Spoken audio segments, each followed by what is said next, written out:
Hi నమస్తే welcome to red TV. నేను మీ ప్రత్యూష. ప్రస్తుతం మనతోని సీనియర్ జర్నలిస్ట్ భరద్వాజ్ గారు మనతో ఉన్నారు. సార్తో మాట్లాడి మన విషయాలు తెలుసుకుందాం. నమస్తే సార్. నమస్తే. సార్, కింగ్డమ్ ట్రైలర్ రిలీజ్ అయింది నిన్న. అయితే ఈ ఈవెంట్లో కూడా విజయ్ దేవరకొండ కొన్ని వ్యాఖ్యలు చేశారు. ఏంటంటే ఈ ఒక్కసారి తిరుమల వెంకన్న నా సైడ్ ఉంటే నేను కూడా పెద్దనే పుడుస్తాను స్వామి అంటూ కూడా ఆయన చెప్పారు. అలాగే ఇదివరకు ఆయన చేసిన సినిమాలు కూడా పాపం ఖుషి, అలాగే ఫ్యామిలీ స్టార్ కావచ్చు, లైగర్ కావచ్చు, ఇలాంటి మూవీస్ అన్నీ కూడా ఆయన ప్రేక్షకులు అనుకున్నంత వెళ్ళలేదు. అయితే ఈ సినిమాతో అయినా ఆయనకి అర్జున్ రెడ్డి పూర్వవైభవం మళ్ళీ వచ్చే అవకాశం ఉందంటారా? అసలు ట్రైలర్ ఎలా ఉంది? రివ్యూ చెప్తారా? అంటే ట్రైలర్ చాలా ఎఫెక్టివ్గానే ఉంది. మొదటి నుంచి ఈ సినిమాకు సంబంధించి ఒక పాజిటివ్ వైబ్ అయితే నడుస్తోంది. ఈ పాజిటివ్ వైబ్ నడవటానికి విజయ్ దేవరకొండ ప్రాపర్ డైరెక్టర్ చేతిలో పడకపోవడం వలన ఆయన సినిమాలు ఇబ్బంది పడుతున్నాయి అనే విషయం ప్రపంచానికి అర్థమైంది. ప్రాపర్ డైరెక్టర్ అంటే సందీప్ రెడ్డి తీసినటువంటి అర్జున్ రెడ్డి అది ప్రాపర్గా వర్కౌట్ అయింది తనకి. అలాగే అంతకుముందు వచ్చినటువంటి పెళ్లి చూపులు కూడా తరుణ్ భాస్కర్ డైరెక్టర్ దానికి. తరుణ్ భాస్కర్ ఒక కొత్త ఆలోచనలతో డైరెక్షన్ మెగాఫోన్ పట్టుకున్నటువంటి డైరెక్టర్ అతను, ఒక యంగ్ టాలెంట్. అతనుకి విజయ్ దేవరకొండ ప్రాపర్గా మ్యాచ్ అయ్యారు వాళ్ళిద్దరు. అందుకని పెళ్లి చూపులు సినిమా డెఫినెట్గా చాలా బాగా వచ్చింది. అలాగే అర్జున్ రెడ్డి కూడా అలా ఆర్గానిక్గా వర్కౌట్ అయింది. అతని ఐడియాలజీ అలాగే డైరెక్టర్ గారి ఐడియాలజీ సినిమాకి సంబంధించి వాళ్ళ అవగాహనలు ఒకటే అవటం వలన ఆ రెండు సినిమాలు మంచి రిజల్ట్ ఇచ్చినాయి. అయితే ఆ తర్వాత వచ్చినటువంటి మూడో హిట్ ఆయనకి, అంటే వరుసగా 3 హిట్లు కొట్టాడు ఆయన. ఆ మూడో హిట్ వచ్చి గీత గోవిందం. గీత గోవిందం పరశురాం నిజానికి విజయ్ దేవరకొండకి మ్యాచ్ అయ్యే డైరెక్టర్ కాదు, కానీ ఆ స్క్రిప్ట్లో ఉన్నటువంటి ఒక రేసీనెస్ అనేది విజయ్ దేవరకొండకు ఉపయోగపడింది. అది ఉపయోగపడి ఆ సినిమా సక్సెస్ అయింది. అక్కడి నుంచి అతనికి వచ్చినటువంటి సినిమాలన్నీ కూడా ప్రతి డైరెక్టరు ఆయనతో ఆడుకున్నవాడే. అంటే కేఎస్ రామారావు గారి బ్యానర్లో వరల్డ్ ఫేమస్ లవర్ అని ఒక సినిమా చేశాడు ఆయన. ఆ సినిమా ఒరిజినల్గా వాళ్ళు ఆన్ పేపర్ అనుకున్న కథ ఎగ్జిక్యూషన్కి వచ్చేసరికి చాలా గందరగోళం అయింది. థియేటర్లో ప్రేక్షకుల సహనానికి పరీక్ష పెట్టారు వాళ్ళు. అంటే రీజన్ లేకుండా ఏ సినిమా ఫెయిల్ అవ్వదు. వితౌట్ రీజన్ ఏ సినిమా కూడా ఫెయిల్ అవ్వదు. కొన్ని సందర్భాలు ఎక్కడో అకేషనల్గా జరుగుతుంది. బాగున్న సినిమా కూడా ఒక్కొక్కసారి ఫెయిల్ అవ్వచ్చు, కానీ ప్రతిసారి రీజన్ లేకుండా జనాలు రిజెక్ట్ చేయరు. అట్లా ఈ వరల్డ్ ఫేమస్ లవరు అలాగే డిజాస్టర్ అయింది. ఆ తర్వాత వచ్చినటువంటి ఖుషి లాంటి సినిమాలు కూడా ఇబ్బంది పెట్టినాయి, ప్రాపర్ రిజల్ట్ రాలేదు. అలాగే ఫ్యామిలీ స్టార్ని విపరీతంగా ప్రమోట్ చేశారు. అది కూడా టైమ్లీ స్టోరీ కాదు. అది విజయ్ దేవరకొండ ఏజ్కి అది ప్రాపర్ సబ్జెక్ట్ కాదు. విజయ్ దేవరకొండ ఏజ్కి ప్రాపర్ సబ్జెక్ట్ కాదు, ఆ టైంకి ప్రాపర్ సబ్జెక్ట్ కాదు అది. అలా ఒక పాతకాలం నాటి కథతో ఆయన ఒక ప్రయోగం చేశాడు. ఒక రకంగా ఒక ప్రయత్నము ప్రయోగము చేసి ఫెయిల్ అయింది అది. అంటే ఒకవైపు ఫ్యామిలీస్ రూయన్ అయిపోతున్నటువంటి ఒక ఎరాలో ఉన్నాం మనం. నిజానికి చాలా మంచి పాయింట్ అది. మంచి పాయింట్ అంటే టైమ్లీగా ఇప్పుడు అవసరం.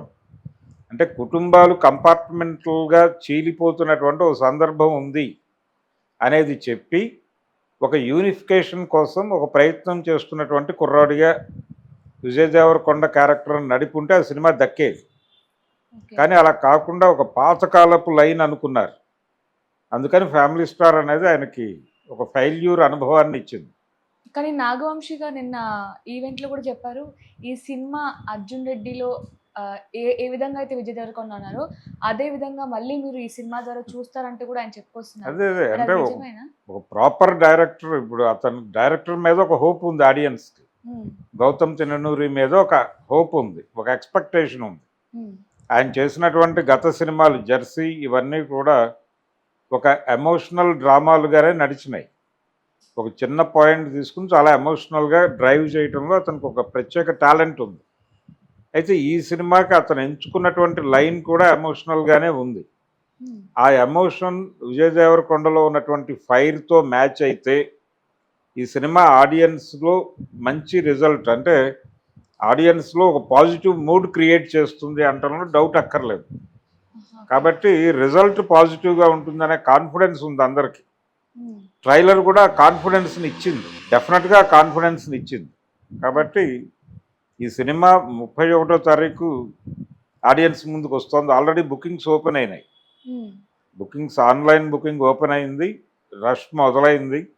అంత హడావిడి లేదు కానీ పర్వాలేదు, జనం మూవ్ అవుతున్నారు, టువర్డ్స్ థియేటర్ మూవ్ అవుతున్నారు. బుకింగ్స్ ఓపెన్ అయినాయి. ప్రీమియర్స్ ఉంటాయి ఉండవు అనేది క్లారిటీ ఇవ్వలేదు వాళ్ళు. నిన్న జరిగిన ఈవెంట్లో కూడా ప్రీమియర్స్ ఉంటాయా అని చెప్పి నేరుగా విజయ్ దేవరకొండే ప్రొడ్యూసర్ని అడిగాడు. అక్కడ అడిగితే తర్వాత చెప్తాను అని దాటేశాడు ఆయన. కాబట్టి ప్రీమియర్స్ ఉంటే ఉండవచ్చు, లేకపోవచ్చు కూడా. కానీ మూడ్ అయితే బాగుంది. ఆడియన్స్కి ఒక పాజిటివ్ మూడ్ క్రియేట్ చేయడానికి ఉపయోగపడింది ట్రైలర్, నిన్న రిలీజ్ అయినటువంటి ట్రైలర్. ట్రైలర్లో యాక్షన్ అలాగే మ్యూజిక్ వైజ్ ఎలా ఉన్నాయి సార్ అన్ని? అంతా బాగానే ఉంది. అనిరుద్ధ్ చాలా కంట్రిబ్యూట్ చేశాడు ఆ సినిమాకి. బిజిఎం ఇదంతా బాగుంది. అలాగే దీనికి సంబంధించి జాఫ్నా ఘర్షణలు మనకు తెలుసు. అంటే టుల్ఫ్, ఎల్టీటీఈ ఇలాంటి ఆర్గనైజేషన్స్ తమిళ ఈలం కోసం శ్రీలంకలో జరిపినటువంటి ఒక పోరాట నేపథ్యాన్ని తీసుకున్నారు. అది ఇంకో ప్రపంచంగా చూపించబోతున్నాడు ఈ సినిమాలో. ఇది పాన్ ఇండియా రిలీజ్ అవుతున్నటువంటి సినిమా. అది సామ్రాజ్య అనే పేరుతో హిందీలో రిలీజ్ అవుతోంది, ఇక్కడ కింగ్డమ్ అనే పేరుతో రిలీజ్ అవుతోంది. కాబట్టి ఈ సినిమా శ్రీలంక నేపథ్యము, జాఫ్నా నేపథ్యం ఖచ్చితంగా ఉంటుంది దీనిలో. రెండోది, ఇది ఇద్దరు అన్నదమ్ముల కథ కూడా.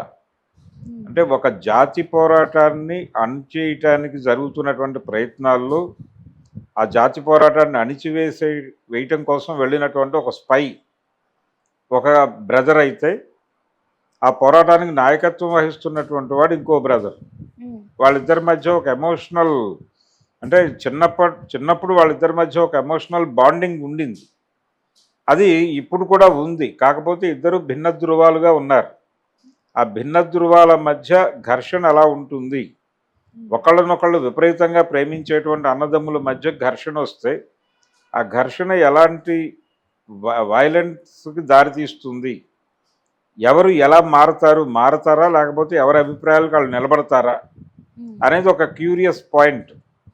ఆ క్యూరియస్ పాయింట్ మీద గేమ్ నడపబోతున్నాడు గౌతమ్ తిన్ననూరి అనేది ఈ ట్రైలర్ నుంచి అర్థమైంది.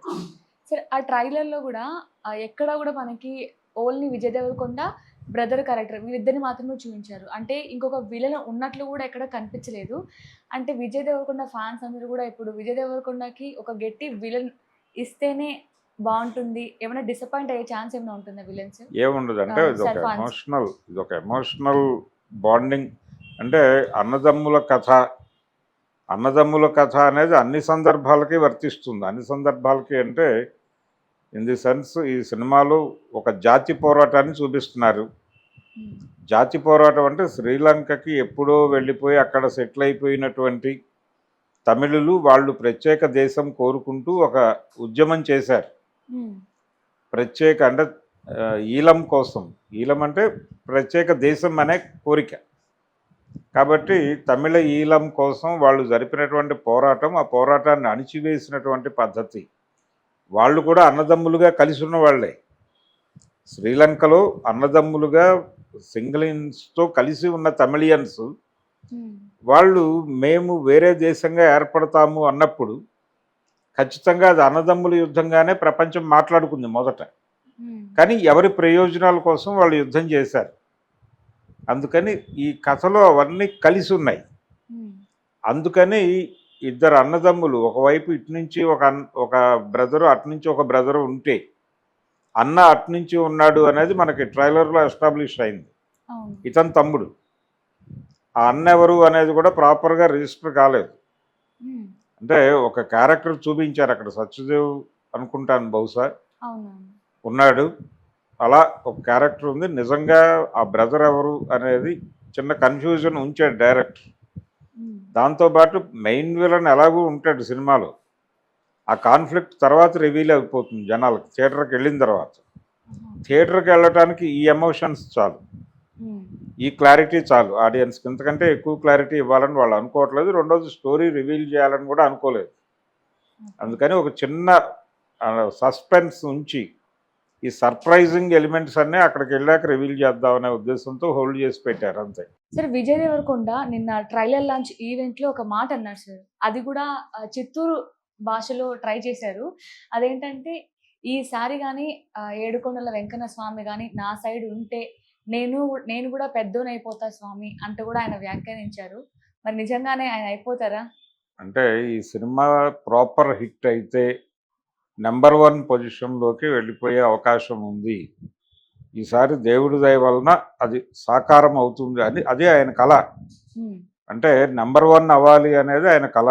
ఎవరైనా ఆ డ్రీమ్తో ఉంటారు. ఆ దీనిలో లేకపోతే, ఆ రేస్లో లేకపోతే అనవసరం. సో అతను కూడా రేస్లో ఉన్నాడు. నెంబర్ 1 కావాలి అనేటువంటి కళ ఉంది అతనికి, కోరిక ఉంది. కానీ ఆ కోరిక సాకారం కావడం లేదు. చాలా యుద్ధాలు చేశాడు అతను. ఎలా యుద్ధం చేసినా అది నెరవేరటం లేదు ఆ కళ. వెంకన్న స్వామి దయ వలన ఇప్పుడు ఆ కళ సాకారం అవుతుందని అనుకుంటున్నాను అని చెప్పాడు. అయితే దీనిలో నుంచి కొన్ని అంటే అతను యాటిట్యూడ్ స్టార్ అని కూడా ఒక టైటిల్ ఉంది అతనికి. ఈ యాటిట్యూడ్తో ఆ మాట అన్నాడు. మిగిలిన వాళ్ళ పట్ల గౌరవ భావం లేకుండా ఇప్పుడు ఆల్రెడీ ఇక్కడ ఒక నెంబర్ గేమ్ నడుస్తోంది టాలీవుడ్లో, ఎవరు సూపర్ స్టార్ అనేది. అంటే వసూళ్ల పరంగా చూస్తే పాన్ ఇండియా మార్కెట్లో బిగ్ నెంబర్ క్రియేట్ చేసి ఇప్పటికీ అది తన పేరుతోనే ఉంచుకున్నటువంటి అల్లు అర్జున్ ఉన్నాడు. తన సినిమాకి టాక్తో సంబంధం లేకుండా కనీసం 500 కోట్ల పైన వసూళ్లు సాధించే ఇమేజ్తో ఎన్టీఆర్ ఉన్నాడు. అలాగే రామ్ చరణ్, వీళ్ళందరూ ఉన్నారు, మహేష్ బాబు. వీళ్ళందరి తర్వాత నీ నెంబరు మొదట ప్రభాస్ ఉన్నాడు అవతల. ఇంతమంది స్టార్స్ ఉండగా నేను నెంబర్ 1గా మారుతాను ఈ సినిమా తర్వాత అని చెప్పడం అనేది యాటిట్యూడ్తో చెప్పిన మాట. ఇది కేవలం అతను కొంచెం పొగరుగా మాట్లాడినట్టుగా ప్రొజెక్ట్ చేసేటువంటి ప్రయత్నం జరుగుతోంది. కానీ పొగరుగా అనుకోనక్కర్లేదు, అది పొగరుగా చెప్పలేదు కూడా అతను. పొగరుగా అని ఉంటే డెఫినెట్గా ఈ సినిమా నన్ను తీసుకెళ్ళి అక్కడ కూర్చోబెడుతుంది అని ఉండేవాడు. వెంకన్న స్వామి దయ వలన అనటంలోనే ఒక హంబుల్నెస్ జోడించాడు అతను. జోడించి నా కోరిక ఇది అంటే నెంబర్ 1 కావడం కోసమే ఎవరైనా వస్తారు. చిరంజీవి గారు ఆ రోజున సినిమా ప్రవేశం చేసినప్పుడు ఆయన ప్రాణం ఖరీదులో ఒక పాలేరు పాత్రతో కనిపించాడు. చంద్రమోహన్ హీరో ఆ సినిమాలో. పాలేరు పాత్రతో ప్రాణం ఖరీదు అనే సినిమాలో కనిపించాడు ఆయన. అయితే ఆయనకి కూడా బ్రెయిన్లో నెంబర్ 1 కావాలనే కోరిక ఉంది. అప్పటికి ఎన్టీ రామారావు, నాగేశ్వరరావు వీళ్ళందరూ ఉన్నారు, ఒక బ్యాచ్. అయినప్పటికీ ఆయనకు ఒక కోరిక ఉంది. ఆ కోరిక మేరకు డ్రైవ్ చేసుకుంటూ నెమ్మదిగా ఆ పొజిషన్కి రీచ్ అయ్యాడు. అలా ప్రతి ఒక్క హీరోకి, సినిమా ఇండస్ట్రీలోకి వచ్చిన ప్రతి ఒక్కరికి ఆ కోరిక ఉంటుంది. కొందరికి తీరుతుంది, కొందరికి తీరదు. ఆ తీరిన తారలను చూసి కొంచెం ఇబ్బంది పడుతూ ఉంటారు. మేము చాలా సీనియర్లం, ఇప్పుడు చిరంజీవి కంటే సీనియర్లు ఆ జనరేషన్లో ఉన్నారు. అంటే ఆయనకంటే కొంచెం ముందు వెనకగా వచ్చిన వాళ్ళు ఉన్నారు. కానీ వాళ్ళెవరికి దక్కని అదృష్టం అతనికి దక్కింది. అదృష్టం అంటే అతని కష్టం. ఆ టైం ఆడియన్స్కి ఏం కావాలో అది అతను ఇవ్వగలిగాడు. ఆ ఇవ్వగలగటం వల్ల నెంబర్ 1గా నిలబడగలిగాడు. ఇప్పుడు విజయ్ దేవరకొండ కూడా ఈ జనరేషన్ ఆడియన్స్కి ఏం కావాలో అది ఇవ్వగలిగితే అప్పుడు అతను నెంబర్ 1 కావచ్చు. ఇక్కడ ఎవరికి స్పెషల్ రిజర్వేషన్స్ ఏమి ఉండవు. అందుకని కొంత హంబుల్గానే మాట్లాడాడు అతను. హంబుల్గానే దేవుడు దయ వల్ల, దేవుడు దయ ఉంటే నేను నెంబర్ 1 అవుతానని భావిస్తున్నాను అన్నాడు. అందులో యాటిట్యూడ్ వెతకాల్సిన అవసరం లేదు. గతంతో పోలిస్తే విజయ్ దేవరకొండ నిన్నటి ఈవెంట్లో ఎక్కడా యాటిట్యూడ్ లేకుండా చాలా పొలైట్గాను హంబుల్గానే వ్యవహరించాడు. అలాగే తను ఏ ఏరియాలో అయితే ఈవెంట్ జరుగుతుందో ఆ ఏరియా తాలూకా యాక్సెంట్ను పట్టుకుని దానిలో తన ఉపన్యాసం మొత్తాన్ని సెట్ చేసుకుని కష్టపడో ఏదో చేసి కింద మీద పడి మొత్తానికి విజయవంతంగా స్పీచ్ డెలివరీ చేయగలిగాడు. కాబట్టి అతను సినిమా పట్ల చాలా అంకిత భావంతో ఉన్నాడు. ఈ సినిమా పట్ల పర్టికులర్గా ఈ ప్రాజెక్ట్ పట్ల చాలా అంకిత భావంతో ఉన్నాడు అనేది అర్థమవుతోంది. ఇది డెఫినెట్గా అతనికి వర్కౌట్ అయ్యే సినిమాలాగా అనిపిస్తోంది. రెండోది, కొత్త ఐడియాస్తో వచ్చిన డైరెక్టర్లకి ఇతను ప్రాపర్ హీరోనే. కాబట్టి గౌతమ్ తిన్ననూరి మళ్ళీ ఒక్కసారి ఇతన్ని డైరెక్టర్స్ ఆర్టిస్ట్గా ప్రపంచానికి చూపిస్తే, ఇంకొంతమంది కొత్త డైరెక్టర్లు ఇతనితో కొత్త ఐడియాస్తో సినిమాలు తీస్తే డెఫినెట్గా అతను అనుకున్నటువంటి కళ ఏదో మేరకు నెరవేరొచ్చు. రెండోది, అతనికి pan India market already open అయ్యి ఉంది. అదొక అదనపు ఆకర్షణ, అదనపు వెసులుబాటు అతనికి.